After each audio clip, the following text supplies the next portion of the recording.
বন্ধুরা, দেখে নিশ্চয়ই ইচ্ছে হচ্ছে খেতে। তো চলো আমার এই রেসিপিটা দেখে নাও, আমি কিভাবে এই পরোটা বানিয়েছি। আর তোমরাও বাড়িতে বানিয়ে ফেলো এই রকম পরোটা। এই পরোটা বানানোর জন্য 3টে টমেটো আমি জলে দিয়ে সেদ্ধ করে নেব। সেদ্ধ হয়ে গেছে, এবার এটাকে তুলে আমি ঠান্ডা হতে দেব। এইদিকে 4টে বড় সাইজের কুচানো পেঁয়াজ নিয়ে নিয়েছি। ওর মধ্যে 2 চামচের মতো নুন দিয়ে ভালো করে হাত দিয়ে মেখে কিছুক্ষণের জন্য ঢাকা দিয়ে রেখে দেব। টমেটোটা ঠান্ডা হতে গায়ের খোসাটা দেখো এইভাবে ছাড়িয়ে নেব। তারপরে এটাকে আমি ম্যাশ করে নেব। তোমরা চামচ দিয়েও ম্যাশ করতে পারো বা ব্লাইন্ডারে ব্লাইন্ড করেও নিতে পারো। ম্যাশ হয়ে গেছে, এবারে আমি 600 গ্রাম মতন ময়দা নিয়ে নিয়েছি। ওর মধ্যে দিয়ে দিলাম একটু চিনি, একটু নুন আর একটু তেল। দিয়ে দেবো ম্যাশ করে রাখা টমেটোগুলো। এবারে হাত দিয়ে খুব ভালো করে মেখে নেব। তারপরে অল্প অল্প জল দিয়ে ময়দাটাকে মেখে রাখবো। ময়দাটা ভালো করে মেখে নিয়েছি, এবার ঢাকা দিয়ে রেখে দেবো কিছুক্ষণের জন্য। যে পেঁয়াজগুলোতে নুন দিয়ে রেখেছিলাম সেই পেঁয়াজটাই দেখো এবারে হাত দিয়ে ভালো করে চটকে নিলাম। তারপরে এইভাবে দেখো চিপে চিপে পেঁয়াজের থেকে রসগুলো বের করে দেব। আর কতটা রস বেরিয়েছে পেঁয়াজের থেকে দেখো। এই রসটার আর প্রয়োজন নেই, এটা ফেলে দেব। সমস্ত পেঁয়াজ থেকে রস বের করে নিয়েছি। এর মধ্যে দিয়ে দেব 1 চামচের মতন আদা গ্রেট করা, 1 চামচের মতন রসুন গ্রেট করা, দিয়ে দেব কিছু কাঁচা লঙ্কা কোচানো। অবশ্যই ঝালটা বুঝে দেবে তোমরা। তারপর দিয়ে দিলাম 1 চামচের মতন ধনে গুঁড়ো, 1 চামচের মতন জিরে গুঁড়ো আর একটু সামান্য লঙ্কা গুঁড়ো দিলাম। তোমরা এটা দিতেও পারো, নাও দিতে পারো। সমস্ত কিছু খুব ভালো করে মেখে নেব। এইটা কিন্তু আমি পরোটার পুর তৈরি করছি। তৈরি হয়ে গেছে পরোটার জন্য পুর।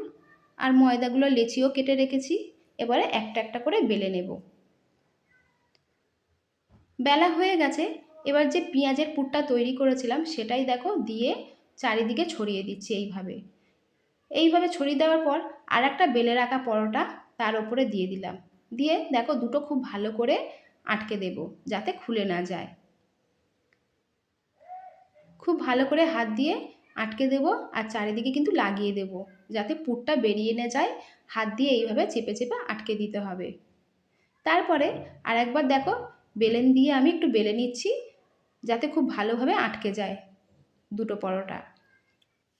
ছুরি দিয়ে এইভাবে দেখো কেটে নিতে হবে। এই জায়গাটা তোমরা খুব ভালো করে দেখে নেবে। কেটে নেওয়ার পর এইভাবে দেখো হাত দিয়ে আমি রোল করে নিচ্ছি এক একটা টুকরো।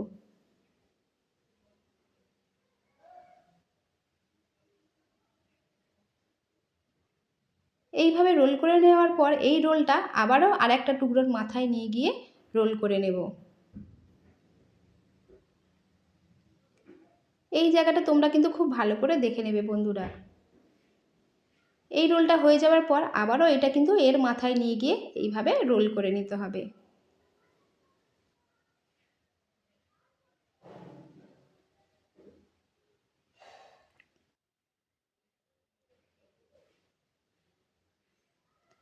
পুরোটা রোল করা হয়ে গেছে। এবারে একটু শুকনো ময়দা দিয়ে দুদিকে ভালো করে একটু ছড়িয়ে দেব যাতে আমার বেলতে না অসুবিধা হয়। আর অবশ্যই কিন্তু পরোটার জন্য যে আমি বেলেছিলাম লেচিটা সেটা কিন্তু ময়দা দিয়েই তোমরা বেলবে, তেল দিয়ে বেলবে না। এইভাবে দেখো দুদিকে ময়দা দিয়ে হাত দিয়ে একটু চেপে চেপে নিলাম। তারপর আবারও এটা একটু বেলে নেব। আর এই বেলাটা কিন্তু খুব মোটাই থাকবে, খুব একটা পাতলা হবে না, এই রকম মোটা থাকবে। তাওয়া গরম হতে আমি দিয়ে দিলাম। দুদিকটা খুব ভালো করে একটু সেঁকে নেব প্রথমে। তারপরে অল্প অল্প তেল দিয়ে দুদিকটা ভেজে নেব। তোমরা চাইলে এখানে বাটার দিয়েও এই পরোটাটা ভাজতে পারো, তাহলে খেতে আরও ভালো লাগবে। এইভাবে অল্প অল্প তেল দিয়ে দুদিকটা ভালো করে ভেজে নেব। তো বন্ধুরা, আমার পরোটা তৈরি। তো কেমন লাগলো আমার এই রেসিপিটা? যদি তোমাদের ভালো লেগে থাকে অবশ্যই লাইক করো, ফলো করো, কমেন্ট করো, প্রচুর প্রচুর শেয়ার করো। ধন্যবাদ।